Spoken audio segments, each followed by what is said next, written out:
Hello everyone. आज हम लोग मैक्रो इकोनॉमिक्स से कुछ एमसीक्यू क्वेश्चंस करने वाले हैं। मैक्रो इकोनॉमिक्स में स्पेशली जो नेशनल इनकम और जो सर्कुलर फ्लो है उसके हम लोग एमसीक्यू करने वाले हैं। तो स्टार्ट करते हैं। फर्स्ट क्वेश्चन है, is the money value of all final goods and services produced by the normal resident of a country. Means किसे हम क्या कहते हैं? Is the money value of all final goods and services. क्या कौन सी? कि जो मनी वैल्यू है किसकी? All final goods and services की, produced by the national normal residents of a country. एक कंट्री के जो नॉर्मल रेजिडेंट्स हैं वो जो भी final goods and services produce करते हैं उनकी मॉनेटरी वैल्यू को क्या कहा जाता है?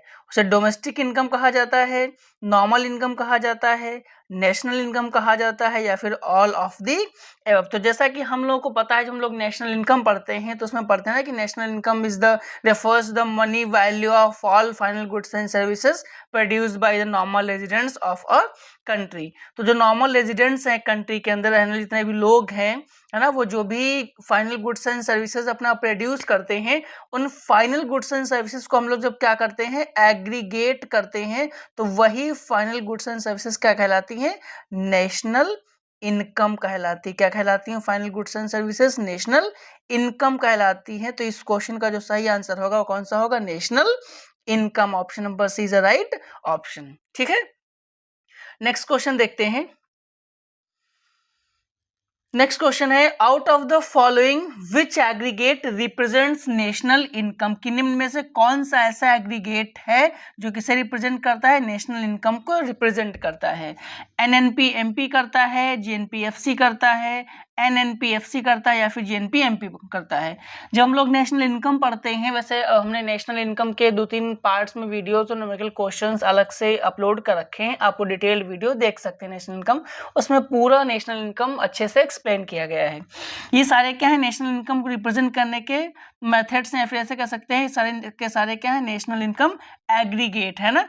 एनएनपीएमपी भी नेशनल इनकम एग्रीगेट है, मतलब net national product at market price, gross national product at factor cost, net national product at factor cost, और gross national product at market price. ये सारे कौन है? नेशनल इनकम के एग्रीगेट है, इनके थ्रू हम नेशनल इनकम को रिप्रेजेंट करते हैं। बट वास्तव में नेशनल इनकम किसे कहते हैं? तो जो रियल नेशनल इनकम इन सब में होता है उसे किसे कहा जाता है? एनएनपी एट एफसी, मतलब नेट नेशनल प्रोडक्ट। कौन सा? नेट नेशनल प्रोडक्ट, वो भी किस कॉस्ट पर? फैक्टर कॉस्ट पर। किस पर? एट फैक्टर कॉस्ट पर। जो फैक्टर कॉस्ट पर नेट नेशनल प्रोडक्ट होता है वो वास्तव में क्या कहलाता है? नेशनल इनकम कहलाता है। तो इस क्वेश्चन का जो सही आंसर होगा कौन सा होगा? NNP at FC. देखते हैं नेक्स्ट क्वेश्चन। नेक्स्ट क्वेश्चन है, national income is expressed in monetary terms, is it true और फॉल्स? कि नेशनल इनकम को कैसे हम मॉनेटरी टर्म्स में रिप्रेजेंट करते हैं, ये स्टेटमेंट सही या गलत? तो यस, ये स्टेटमेंट कैसा है? ये स्टेटमेंट ट्रू है, बिकॉज ऑफ अभी हम लोगों ने डेफिनेशन में देखा कि नेशनल इनकम क्या है, वैसे भी ये इनकम है ना, तो इनकम को तो मॉनेटरी के टर्म्स में रिप्रेजेंट करते हैं। नेशनल इनकम की डेफिनेशन ये है कि it refers to the money value of all final goods and services produce in an economy. तो जो नेशनल इनकम होती है वो क्या होती है? मॉनेटरी वैल्यू होती है। क्या होती है? मॉनेटरी वैल्यू होती है। कहे कि all final goods and services की। तो जो स्टेटमेंट है ये कैसा है? ट्रू है। इस क्वेश्चन का सही आंसर क्या होगा? True. Next question, the output of different goods and services, the output of different goods and services is valued at. जो आउटपुट है अलग अलग गुड्स का और किसका? सर्विसेज का, है ना, वो किस इसकी वैल्यू किस में मेजर करते हैं? किस पे वैल्यू की जाती है? वो प्रोडक्शन कॉस्ट पे, मार्केट प्राइस पे, फैक्टर कॉस्ट पे, या फिर नन ऑफ दी एबव पे। तो देखिए, जो भी आउटपुट है ना सारे डिफरेंट गुड्स एंड सर्विसेज की, इनकी जो वैल्यूड की जाती है वो किस पे किया जाता है? वो किया जाता है मार्केट प्राइस के ऊपर। किसके ऊपर वैल्यूड किया जाता है? मार्केट प्राइस पर। की डेफिनेशन में हम क्या करते हैं? All final goods and services का प्राइस से मॉनेटरी वैल्यू लेते हैं, और वो मॉनेटरी वैल्यू मेजर करते हैं किस पे? हम मार्केट प्राइस के ऊपर। तो इसका जो सही आंसर होगा वो कौन सा होगा? Option number B, market price. Next question, are those goods and services which are sold to the final users during the year. Means during the year जो भी फाइनल यूजर्स को जो गुड्स एंड सर्विसेज सेल की जाती हैं वो क्या कहलाती हैं? Means those goods and services, वो goods and services which are sold, जो क्या की जाती हैं? सोल्ड की जाती हैं किसको? फाइनल यूजर्स को ड्यूरिंग द ईयर। वो गुड्स क्या कहलाती हैं? फाइनल गुड्स कहलाती हैं, इंटरमीडिएट प्रोडक्ट कहलाते हैं, या फिर बोथ एंड भी, मतलब फाइनल और इंटरमीडिएट दोनों कहलाते हैं, या फिर नन ऑफ द अबव। देखिए इस नाम में जो क्वेश्चन कहा है, क्वेश्चन ने क्या कहा है? Goods and services which are sold to final users, है ना। देखिए फाइनल यूजर्स को जो हम गुड्स एंड सर्विसेज सेल करते हैं, है ना, वो हम वही गुड्स एंड सर्विसेज सेल करते हैं जो क्या होते हैं? फाइनल प्रोडक्ट होते हैं, क्योंकि फाइनल प्रोडक्ट होंगे means they are ready for the consumption, तभी वो फाइनल यूजर्स को बेचे जा सकते हैं, अदरवाइज फाइनल यूजर्स को बेचे नहीं जा सकते। तो इस क्वेश्चन का जो सही आंसर होगा वो कौन सा होगा? Final final product. Option number A is the right option for this question. Next question. Final goods satisfy the wants of consumers indirectly. जो final goods है कौन से goods? Final goods satisfy the wants of consumers, जो final goods satisfy the wants of consumers indirectly, ना कि जो अंतिम वस्तु है ना फाइनल गुड्स, ये कंज्यूमर्स की वांट्स को इनडायरेक्टली सेटिस्फाई करते हैं। क्या ये क्वेश्चन ट्रू है या फिर फॉल्स है? देखिए अभी प्रीवियस क्वेश्चन में बात की गई final goods refers to those goods which are satisfied the consumers wants directly। Final goods कौन सी गुड्स होती हैं? ये वो गुड्स हैं जो इसको कंज्यूमर की वांट्स को डायरेक्टली सेटिस्फाई करते हो। कैसे सेटिस्फाई करते हो? जो डायरेक्टली सेटिस्फाई करते हो उन्हें हम लोग क्या कहते हैं? फाइनल गुड्स कहते हैं। इस हिसाब से ये स्टेटमेंट क्या होगा? फॉल्स होगा। स्टेटमेंट क्या होगा? फॉल्स होगा। वो इनडायरेक्टली सेटिस्फाई नहीं करती, जबकि कैसे? डायरेक्टली सेटिस्फाई करते हैं। Next question. Final goods and services are purchase for, जो अंतिम वस्तुएं है ना फाइनल गुड्स एंड सर्विसेज किसके लिए परचेज की जाती हैं? कंजप्शन के लिए परचेज की जाती हैं, इन्वेस्टमेंट के लिए परचेज की जाती हैं, रीसेल के लिए परचेज की जाती हैं, या फिर बोथ ए एंड बी, मतलब कंजप्शन इन्वेस्टमेंट दोनों के लिए परचेज की जाती हैं। तो देखिए जो फाइनल गुड्स हैं ये कंजप्शन के लिए भी परचेज की जा सकती हैं। काहे के लिए? कंजप्शन के लिए भी परचेज की जा सकती है, और दूसरा किसके लिए? इन्वेस्टमेंट के लिए भी परचेज की जा सकती है। तो इसका जो सही ऑप्शन होगा both for consumption and investment, means option number D, A and B both वाला ऑप्शन इसका सही होगा। Next question. Are the goods that help in the production of other goods, means वो गुड्स जो हेल्प करती है, मदद करती है किसमें? For the production of other goods, मतलब जिनकी हेल्प से हम क्या करते हैं? दूसरे गुड्स का भी प्रोडक्शन करते हैं। वो गुड्स कौन सी गुड्स कहलाती हैं? फाइनल गुड्स कहलाती हैं, प्रोड्यूसर गुड्स कहलाती हैं, इंटरमीडिएट गुड्स कहलाती हैं, या फिर ट्रांसफर गुड्स कहलाते हैं। देखिए हमने अलग से गुड्स के लिए कुछ वीडियोस अपलोड कर रखे हैं। फाइनल गुड्स क्या होती हैं, प्रोड्यूसर गुड्स क्या होती हैं, कैपिटल गुड्स क्या होती हैं, कंज्यूमर गुड्स क्या होती हैं, आप डिटेल्ड वीडियो जाके देख सकते हैं। तो इसने क्या पूछा है क्वेश्चन ने कि that goods which help in the production of other goods, मतलब जिन गुड्स की मदद से हम दूसरे गुड्स का प्रोडक्शन करते हैं वो गुड्स कौन सी गुड्स कहलाती हैं? ऑब्वियस सी बात, वो गुड्स कौन सी गुड्स कहलाती हैं? वो प्रोड्यूसर गुड्स कहलाती हैं। कौन सी गुड्स कहलाएंगी? प्रोड्यूसर गुड्स कहलाएंगी। फाइनल गुड्स तो फाइनल कंज्यूमर यूज करता है, इसलिए इसका जो सही ऑप्शन होगा वो कौन सा होगा? Option number B, producer goods इसका सही ऑप्शन है।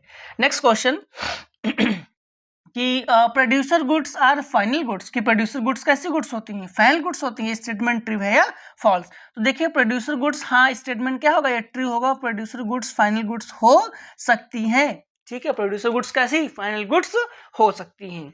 Next question. Are the goods and services which are used by the producers, ऐसे गुड्स एंड सर्विसेज जो कौन यूज करता है? प्रोड्यूसर यूज करता है as input into a further stage of production. Means हमें वो गुड्स बतानी है जो एक प्रोड्यूसर फर्दर प्रोडक्शन के लिए एज अ इनपुट इस्तेमाल करता है।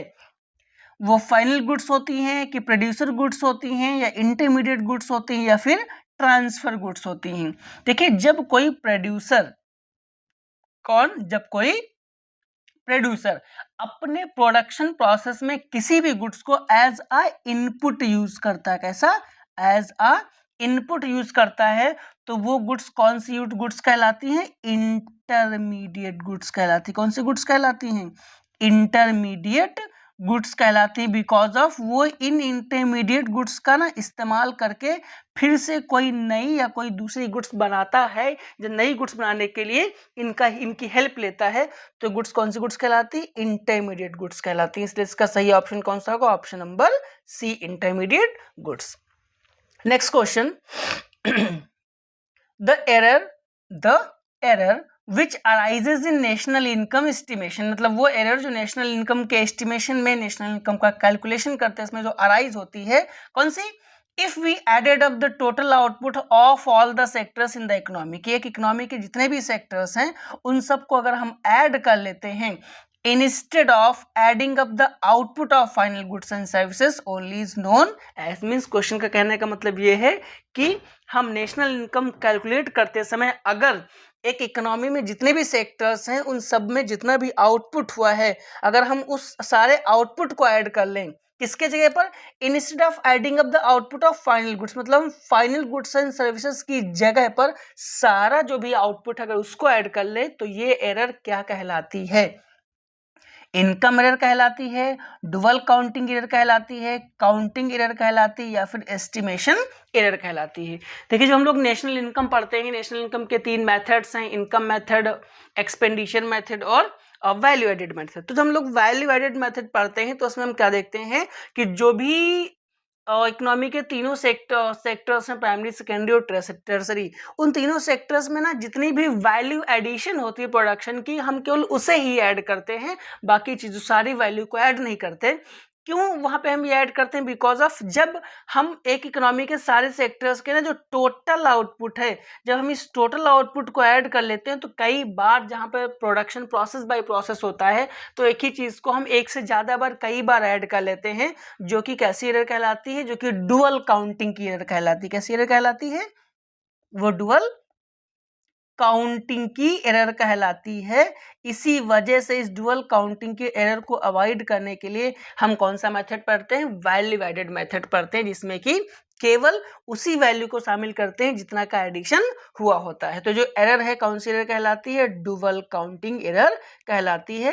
वैसे नेशनल इनकम के तीनों मेथड, जो इनकम मेथड, एक्सपेंडिचर मेथड और वैल्यू एडिशन मेथड है, इसके हमने वीडियोस अपलोड कर रखे हैं, आप जाके देख सकते हैं। Next question, is a quantity that is measured over a period of time, means ऐसी क्वांटिटी जो मेजर की जाती है कहाँ पर, over a period of time. देखिए क्वांटिटीज को मैं यहाँ पे 2 तरीके से मेजर करते हैं, एक तो एट पॉइंट ऑफ टाइम पे करते हैं, किस पे करते हैं, एट पॉइंट ऑफ टाइम पे करते हैं, एट पॉइंट ऑफ टाइम पे करते हैं ना, और एक किस पे करते हैं, पीरियड ऑफ टाइम पर। एक कहाँ पर करते हैं, एक को हम करते हैं पीरियड ऑफ टाइम पर। तो जो भी मेजरमेंट हम at the point of time करते हैं, ये जो कॉन्सेप्ट है ना, ये कॉन्सेप्ट कौन सा कॉन्सेप्ट कहलाता है, स्टॉक कॉन्सेप्ट कहलाता है। और जब हम क्वांटिटी को over the period of time पे मेजर करते हैं, तो ये कॉन्सेप्ट कौन सा कॉन्सेप्ट कहलाता है, फ्लो कॉन्सेप्ट कहलाता है। वैसे हमने स्टॉक कॉन्सेप्ट और फ्लो कॉन्सेप्ट का भी एक वीडियो अपलोड कर रखा है, वो आप देख सकते हैं। तो जो क्वांटिटी किस पे मेजर की जाती हो, पीरियड ऑफ टाइम पे की जाती हो, वो क्या कहलाती है, फ्लो कॉन्सेप्ट कहलाता है। तो इसका जो सही ऑप्शन होगा कौन सा होगा, option number C, flow. Next question, national income measures the value of, national income measure करती है किसकी, value of produced goods and services, है ना।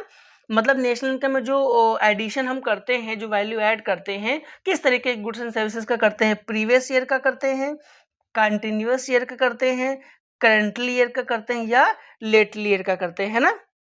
देखिए जब नेशनल इनकम की हम लोग डेफिनेशन पढ़ते हैं, तो उसकी परिभाषा में ये होता है कि NI refers to the aggregate of the all final goods and services produced in a produced during a financial year। तो एक जो फाइनेंशियल ईयर है, ड्यूरिंग अ फाइनेंशियल ईयर, है ना, तो उस फाइनेंशियल ईयर में जो भी गुड्स एंड सर्विसेज होती हैं उनकी मॉनेटरी वैल्यू को हम लोग क्या करते हैं, कैलकुलेट करते हैं। तो ड्यूरिंग द फाइनेंशियल मतलब कब हम जो करेंट ईयर होता है, कौन सा, जो वहां पर करेंट ईयर होता है, उस करेंट ईयर की वैल्यूज को हम लोग ऐड करते हैं। तो उसका जो सही आंसर होगा कौन सा होगा, currently. Option number C is the right option. देखते हैं next question.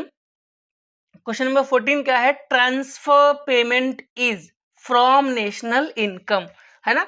Included transfer payment को नेशनल इनकम हम क्या करते हैं, इंक्लूड करते हैं, शामिल करते हैं, ऐड करते हैं, या फिर एक्सक्लूड करते हैं, या दोनों करते हैं, none of the above.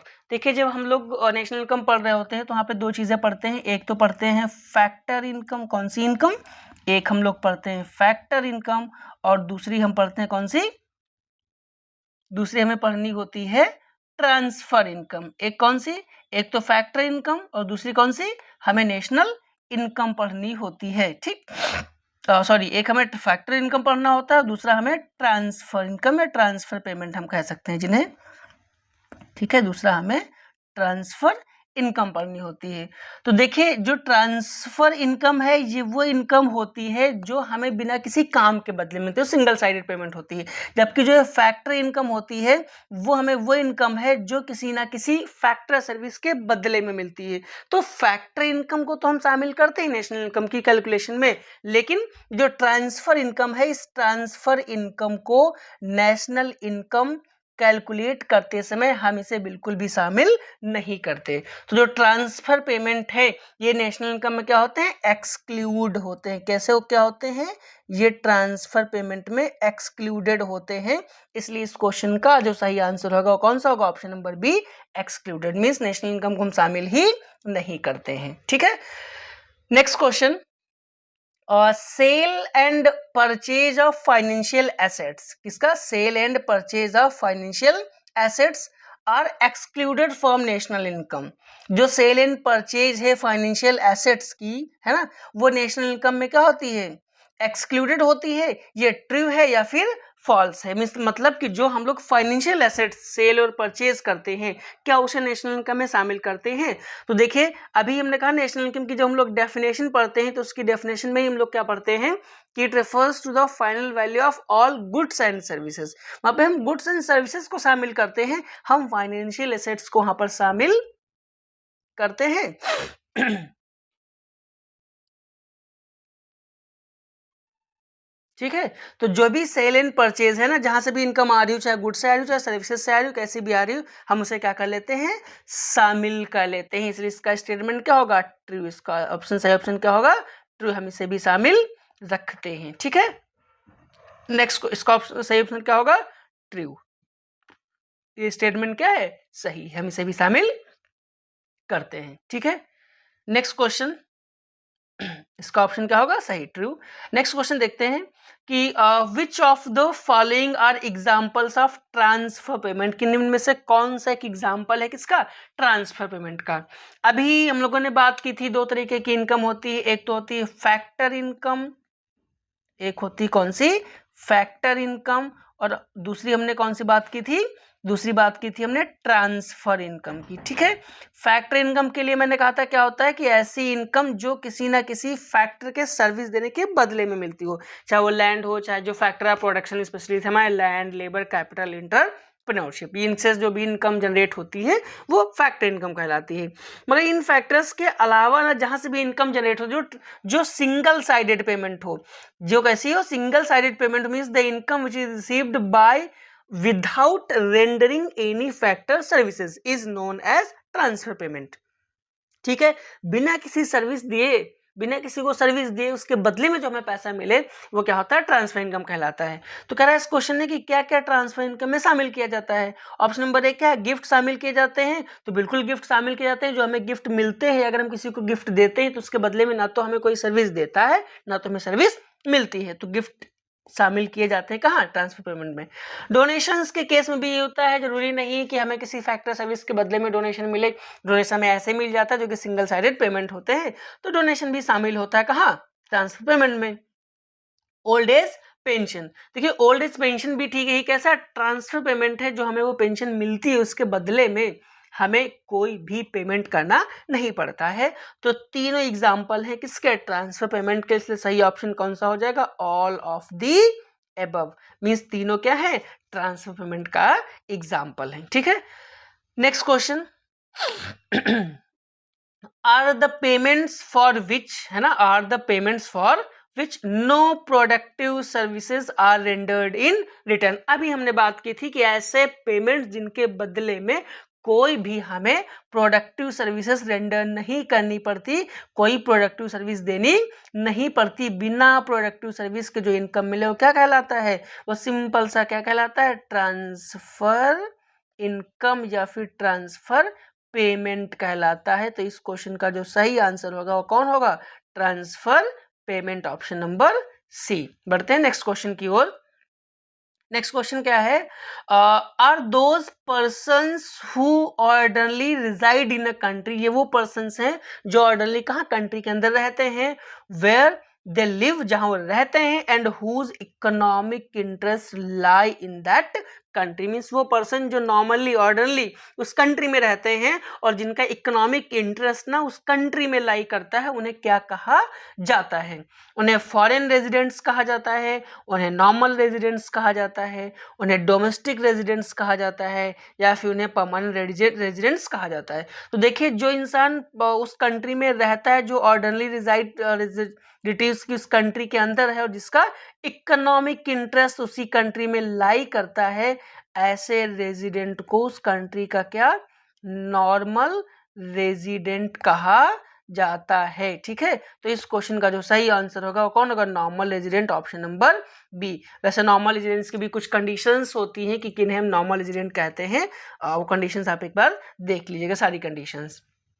Next question, the term normal resident covers, जैसे अभी हम बात की, जो टर्म नॉर्मल रेजिडेंट है वो क्या क्या कवर करता है, इंडिविजुअल्स को कवर करता है, इंस्टीट्यूशंस को कवर करता है, ऑल बोथ एंड बी को करता है, या फिर नन ऑफ दी एबव को करता है। ठीक है, तो देखिए नॉर्मल रेजिडेंट्स ना कोई भी हो सकता है, कौन, नॉर्मल रेजिडेंट कोई भी हो सकता है, चाहे तो वो इंडिविजुअल हो और चाहे वो इंस्टीट्यूशन हो जो कंट्री का नॉर्मल रेजिडेंट तरीके से रह रहा हो और उसका इकोनॉमिक इंटरेस्ट वहां लाई करता हो। तो दोनों ऑप्शन सही है, हम इंडिविजुअल को भी मानते हैं और इंस्टीट्यूशन को भी मानते हैं, इसलिए इस क्वेश्चन का जो सही आंसर होगा कौन सा होगा, option number C, both A and B.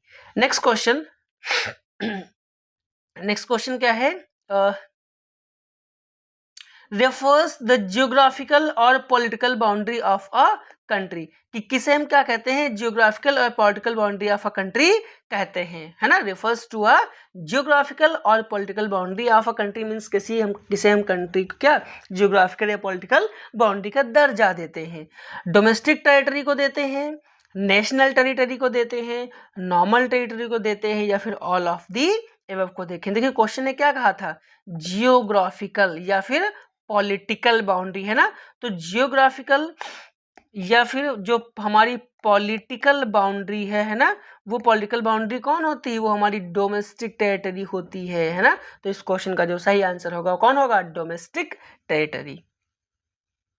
ठीक है, नेक्स्ट क्वेश्चन क्या है कि domestic territory includes foreign embassies, कि जो हमारी डोमेस्टिक टेरिटरी है क्या वो फॉरेन एम्बेसीज को ऐड करती है, फॉरेन एम्बेसीज में इंक्लूड होते हैं। तो अभी हम लोगों ने बात की ना कि जो भी हमारे इस पॉलिटिकल बाउंड्री के अंदर है या जो हमारी उस जियोग्राफिकल बाउंड्री के अंदर है वो सब कहाँ शामिल है, वो हमारी डोमेस्टिक टेरिटरी में शामिल है, इसलिए किसी के भी फॉरेन एम्बेसीज हो अगर वो हमारी पॉलिटिकल बाउंड्री के अंदर हैं, हमारी जियोग्राफिकल बाउंड्री के अंदर हैं, तो हमारी डोमेस्टिक टेरिटरी में शामिल मानी जाएंगी, इसलिए स्टेटमेंट कैसा है, ट्रू है, स्टेटमेंट कैसा है, ये सही है।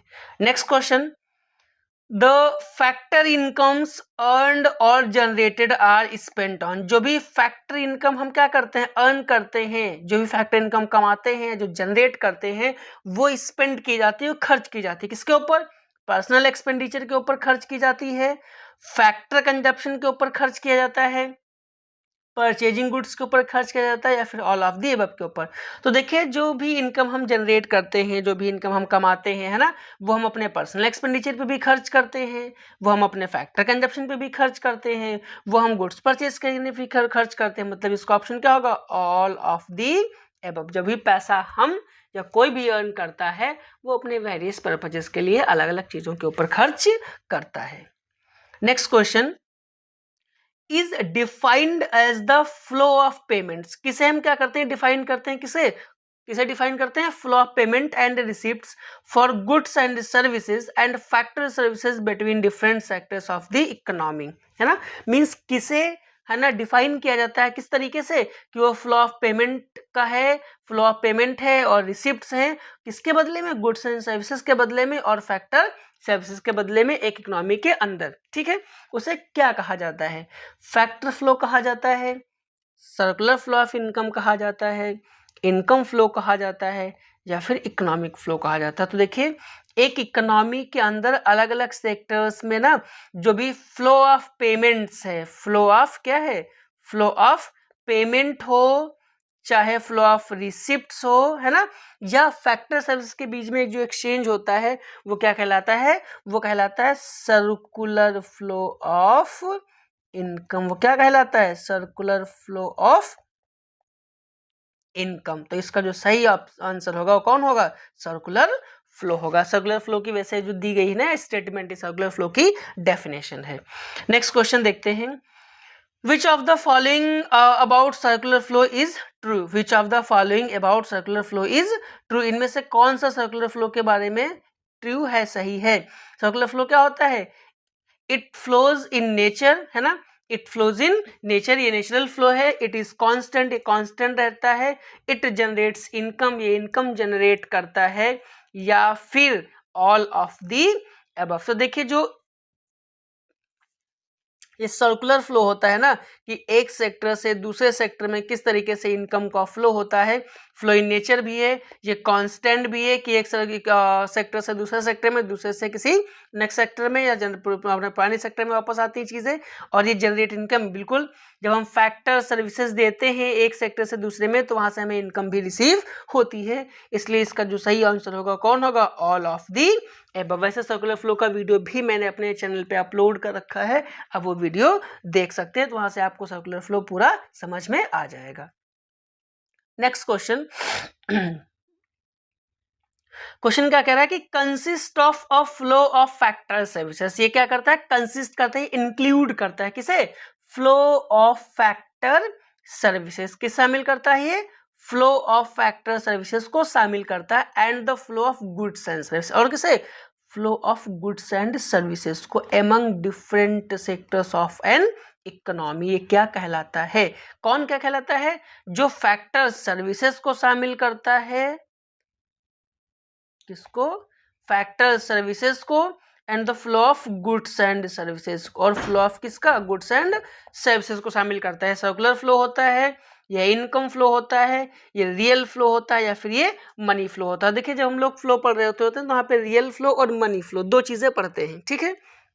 रियल फ्लो क्या होता है, रियल फ्लो में केवल जो ट्रांसफर होता है वो किसका होता है, फैक्टर सर्विसेज का ट्रांसफर होता है, और वास्तव में गुड्स एंड सर्विसेज का होता है। तो ये रियल फ्लो होता है। जब हम साथ में मनी का भी सर्कुलेशन ऐड कर लेते हैं तो मनी फ्लो कहलाता है, ठीक है। तो जो इसका आंसर होगा, क्योंकि इस क्वेश्चन ने खाली बात की गुड्स एंड सर्विसेज के ट्रांसफर की, इसलिए इसका सही ऑप्शन होगा कौन सा, रियल फ्लो, वास्तविक जो फ्लो है, ठीक है।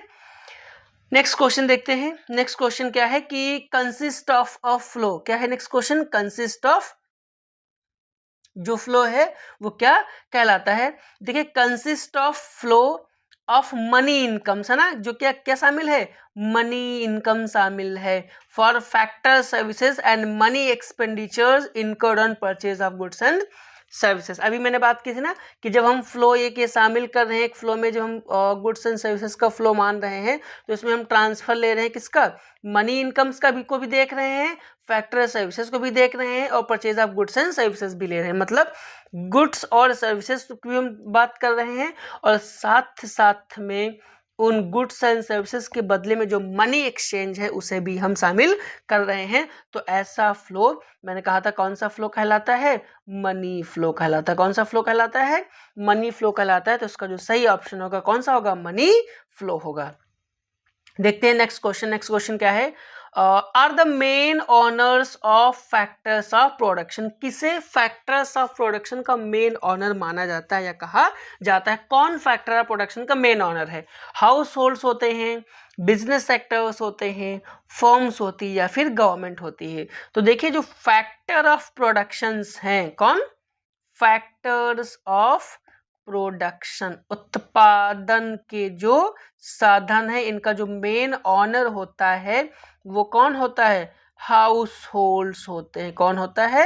हाउस होल्ड्स होते हैं। जब हम लोग सर्कुलर फ्लो पढ़ते हैं, चाहे वो किसी भी इकोनॉमी में पढ़े, 2 सेक्टर 3 सेक्टर है किसी भी इकोनॉमी में, तो हम लोग वहाँ पढ़ते हैं चीज़ें कि जो हाउस होल्ड्स हैं वो अपनी फैक्टर सर्विसेज देते हैं बिजनेस सेक्टर्स को या फर्म्स को। तो इसका जो सही ऑप्शन होगा कौन होगा? Option number A, household. Next question देखते हैं, government hires factor services from households for the production process. Question ने क्या कहा है, गवर्नमेंट हायर्स फैक्टर सर्विसेज की गवर्नमेंट क्या करती है? फैक्टर सर्विसेज हायर करती है। किससे? हाउस होल्ड से। किसके लिए? For the production process. देखिए अभी प्रीवियस क्वेश्चन में बात की थी कि जो हाउस होल्ड्स होते हैं, कौन? ये जो हाउस होल्ड्स है ना, ये हाउस होल्ड्स वास्तव में असली मालिक होते हैं, ये वास्तव में रियल ऑनर्स होते हैं। किसके? फैक्टर ऑफ प्रोडक्शन के। तो चाहे वो बिजनेस फर्म हो और चाहे वो गवर्नमेंट हो, अगर उन्हें प्रोडक्शन प्रोसेस में फैक्टर्स की जरूरत पड़ेगी तो ऑब्वियस सी बात है फैक्टर्स कहाँ से लाएंगे? वो फैक्टर तो हाउस होल्ड से ही लाएंगे, है ना। तो government hires factor services from households for the production process, ये स्टेटमेंट सही है या नहीं? तो बिल्कुल ये स्टेटमेंट क्या होगा? सही होगा, क्योंकि फैक्टर सर्विसेज तो एक ही लोगों के पास है, वो हाउस होल्ड्स के पास ही है ना। तो गवर्नमेंट को भी उन्हें से ही इनसे ही लेना पड़ेगा, इसलिए स्टेटमेंट कैसा है? ट्रू है। स्टेटमेंट कैसा है? सही है। इसका राइट ऑप्शन कौन सा होगा? ट्रू। देखते हैं नेक्स्ट क्वेश्चन की ओर। नेक्स्ट क्वेश्चन हमारा क्या है? नेक्स्ट क्वेश्चन ने कहा है, इन द 2 सेक्टर मॉडल। कहाँ? 2 सेक्टर मॉडल में, if house hold spends all there income, कि अगर हाउस होल्ड ने अपनी सारी इनकम खर्च कर दी हो, किसके ऊपर? ऑन बाइंग कंज्यूमर गुड्स, जो भी consumer goods produce by the firms, firm ने जो भी कंज्यूमर गुड्स प्रोड्यूस की उनको खरीदने में सारा पैसा खर्च कर दिया है, and distribute all the money collected from the sale of their products to household, और फर्म को जो पैसा मिला है उस पैसे के सारा मतलब जो सेल से उससे पैसा कलेक्शन हुआ है उसका, वो सारा का सारा उसने डिस्ट्रीब्यूट कर दिया हाउस होल्ड्स में, then the circular flow of income will remain. तो सर्कुलर फ्लो है वो क्या होगा? जैसे 2 सेक्टर्स है यहाँ पे, सपोज हाउस होल्ड और फर्म, हाउस होल्ड ने अपनी सर्विसेज इन्हें दी, है ना, तो और इनसे बदले में इन्हें क्या मिला? इन्हें इनकम मिलेगी। तो जो भी सारा पैसा इनके पास आया सब इन्होंने इधर दे दिया, इनके पास जो इनकम आई सारी इन्होंने इनके ऊपर खर्च कर दी। तो क्वेश्चन का सर्कुलर फ्लो क्या रहेगा? मैक्सिमम होगा, मिनिमम होगा, कांस्टेंट होगा, या फिर नन ऑफ दी एबव। तो देखिए क्वेश्चन ने क्या किया, सारा जो इनके पास आया इधर चीजें चली आई, जो पैसा इनके पास था सारा इन्होंने खर्च कर दिया, तो चीजें तो कांस्टेंट ही रही ना घूम फिर के दोनों के बीच में। तो इसका जो सही आंसर होगा वो क्या होगा कि सर्कुलर फ्लो कैसा रहेगा? कांस्टेंट रहेगा। क्या रहेगा? कांस्टेंट रहेगा, स्थिर रहेगा। इसका सही ऑप्शन क्या होगा? Option number C. Next question देखते हैं।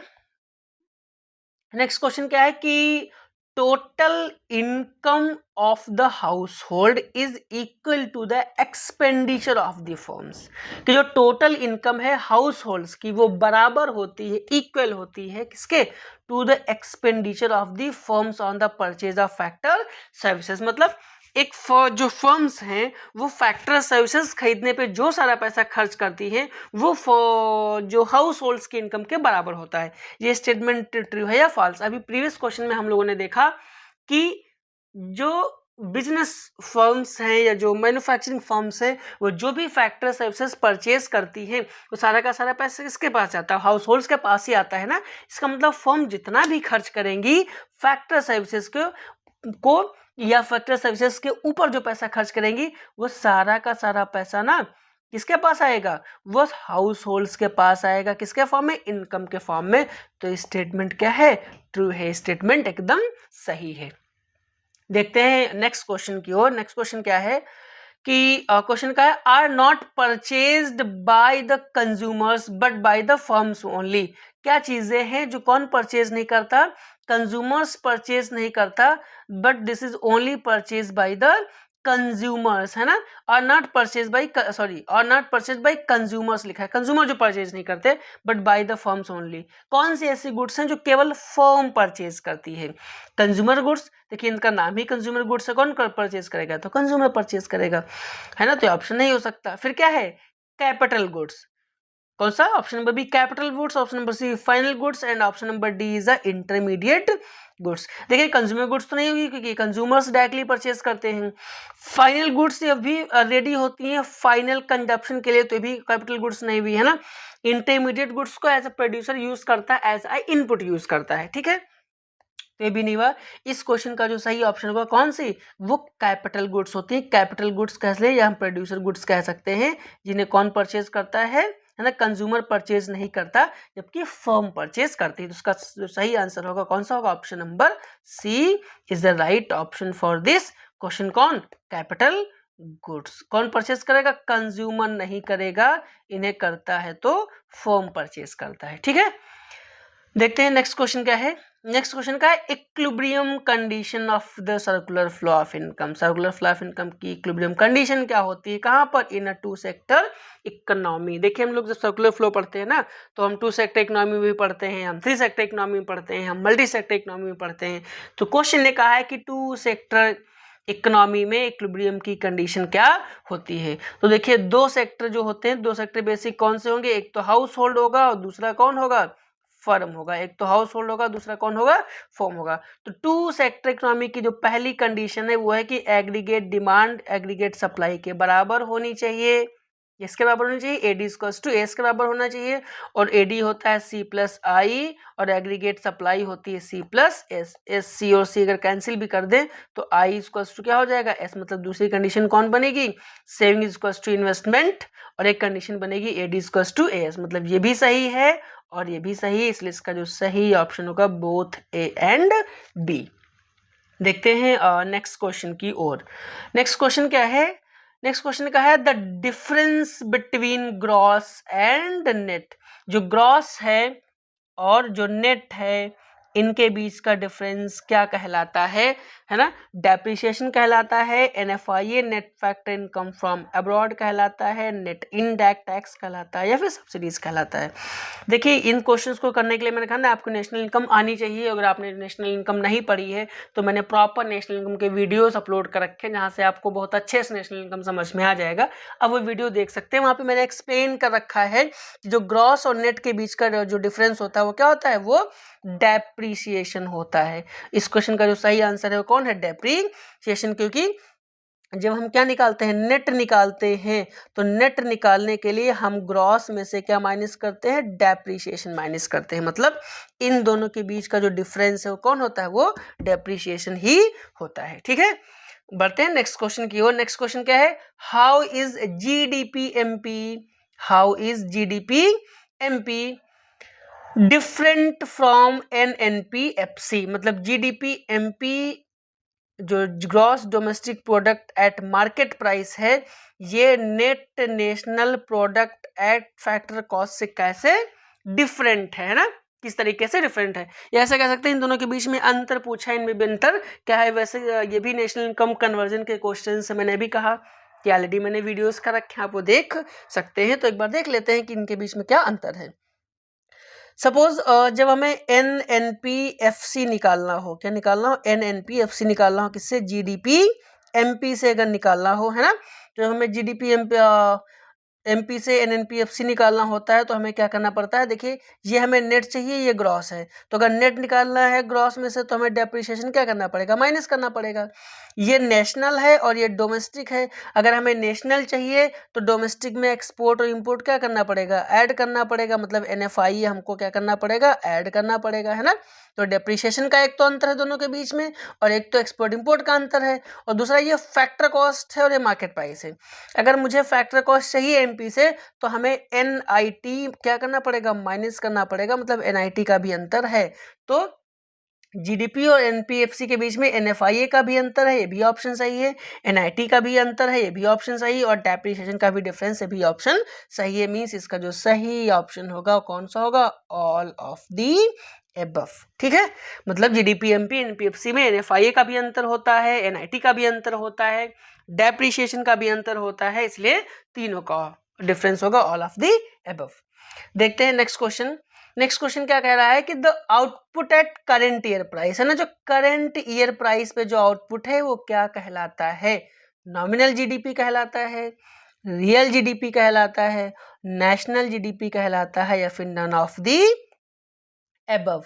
तो देखिए जो प्राइसेस हैं गुड्स एंड सर्विसेज की, क्या जो प्राइसेस हैं, जो आउटपुट है किस पे? करंट ईयर पे। देखिए करंट ईयर का जो आउटपुट होता है वो क्या कहलाता है? वो नॉमिनल कहलाता है। क्या कहलाता है? वो नॉमिनल जीडीपी कहलाता है। इसका जो सही ऑप्शन होगा कौन होगा? वो ऑप्शन नंबर ए, नॉमिनल जीडीपी। जब हम किसी प्रीवियस ईयर या बेस ईयर पे देखते हैं, जब हम किस पे प्रीवियस ईयर या बेस ईयर पे देखते हैं तो कहलाता है रियल जीडीपी। अभी आगे हम लोग उसकी बात करेंगे। नेक्स्ट क्वेश्चन क्या है? एनडीपीएमपी इज इक्वल्स टू, एनडीपीएमपी किसके बराबर होता है? जीडीपीएमपी माइनस डेप्रिसिएशन के बराबर होता है, जीडीपीएफसी प्लस एनएफआईए के होता है, एनएनपीएफसी प्लस एनआईटी होता है, या फिर ऑल ऑफ दीज के बराबर होता है। देखते हैं एनडीपीएमपी। पहला ऑप्शन देखते हैं जीडीपीएमपी। और देखिए दोनों में अंतर किसका है? ये ग्रॉस है और ये हमें नेट चाहिए। तो अगर ग्रॉस एंड नेट निकालना है तो ऑब्वियस सी बात हमें डेप्रिसिएशन माइनस करना पड़ेगा।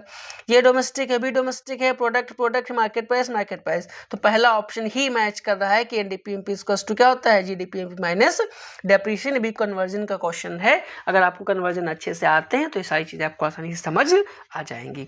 देखते हैं नेक्स्ट क्वेश्चन की ओर। हमारा नेक्स्ट क्वेश्चन क्या है? Retained earnings is also called, जो रिटेन्ड अर्निंग्स होती हैं उन्हें और किस नाम से जाना जाता है? जब हम लोग नेशनल इनकम पढ़ेंगे तो यहाँ पर रिटेन्ड अर्निंग्स हम लोग पढ़ते हैं।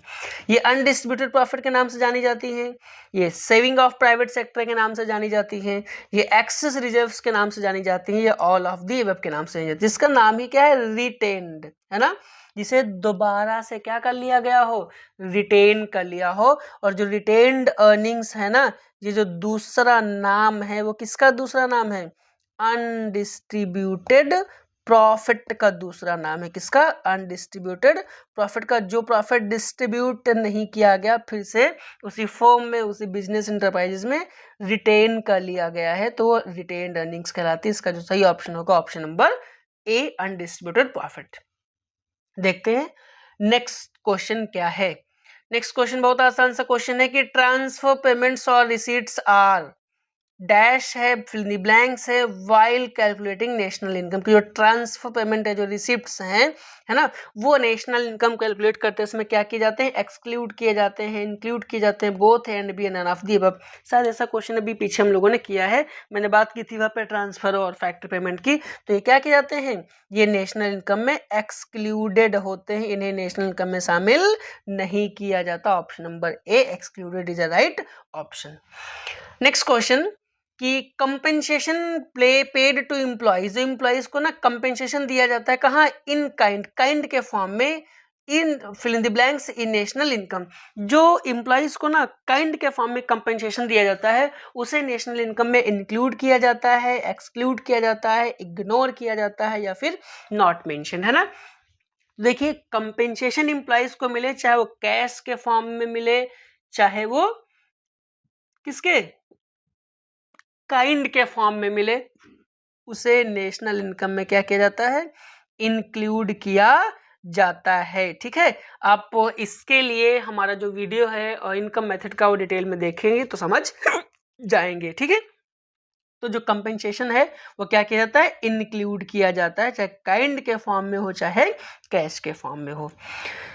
देखते हैं नेक्स्ट क्वेश्चन की नॉमिनल जीडीपी सोर्स, जो नॉमिनल जीडीपी है वो क्या शो करता है? चेंज इन प्राइस ओनली, केवल जो प्राइस में चेंजेस है उन्हें रिप्रेजेंट करता है। Change in output only, output में चेंज को रिप्रेजेंट करता है। Change in both prices and output, जो प्राइसेस और आउटपुट दोनों में चेंज को रिप्रेजेंट करता है, या फिर नन ऑफ दी। देखिए जो नॉमिनल जीडीपी है ना, वो change in both price as well as output, वो प्राइस में चेंज और आउटपुट में जो चेंज है वो दोनों को रिप्रेजेंट करता है। तो इसका जो सही ऑप्शन होगा कौन होगा? Option number C is the right option. तो ये कुछ इंपॉर्टेंट क्वेश्चंस थे नेशनल इनकम और सर्कुलर फ्लो के, जो कि मैक्रो इकोनॉमिक्स का इंपॉर्टेंट टॉपिक है। वैसे नेशनल इनकम और सर्कुलर फ्लो को डिटेल वीडियो मैंने कई बार कहा है कि अपलोड कर रखे हैं, आप जाके वो डिटेल में पढ़ सकते हैं। तो आई होप आपको ये सारे MCQ समझ में आए होंगे। तो आप वीडियो को लाइक और चैनल को सब्सक्राइब कर सकते हैं। Thank you.